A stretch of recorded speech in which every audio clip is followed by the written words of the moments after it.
बिस्मिल्लाहिर्रहमानिर्रहीम। Extreme engineering के साथ एक बार फिर हाजिर हैं। आज जो बेसिकली हमारा टॉपिक है वो फ़ैन के हवाले से है। कूलिंग फ़ैन जो ट्रांसफार्मर के नीचे रेडिएटर में लगे होते हैं, जो ट्रांसफार्मर के ऑयल को ठंडा करने के लिए यूज़ हो रहे होते हैं। तो ये एक उसमें से एक फ़ैन है।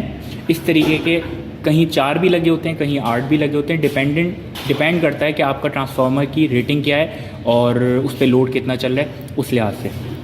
अब ये फॉर एग्जांपल मैं एक फ़ैन कंसीडर कर लेता हूँ जो बेसिकली कूलिंग के पर्पस से यूज़ हो रहा होता है। अगर आपका ट्रांसफार्मर में 2 बैंक्स हैं, बैंक्स यानी कि इसी तरीके के 3-4 का एक ग्रुप, इसी तरीके के 2 ग्रुप भी हो सकते हैं, यानी कि 4-4 के 2 ग्रुप, यानी कि इसमें 2 ग्रुप्स कहलाएंगे, फ़ैन 1 ग्रुप, फ़ैन 2 ग्रुप। तो बेसिकली ये काम ये कर रहे होते हैं, ये रेडिएटर जो ऑयल जिसमें सर्कुलेट कर रहा होता है उसके बिल्कुल नीचे लगाए जाते हैं और ये अब हवा जो है ऊपर फेंकते हैं। यानी कि उससे होता ही है कि जो आपका ऑयल जो गर्म हो रहा होता है लोड चलने की वजह से, उसको ठंडा करने के लिए बेसिकली ये जो आपके फ़ैन है ये उसका काम कर रहे होते हैं। इसको हम कहते हैं ओनेफ, ऑयल नेचुरल एयर फोर्स।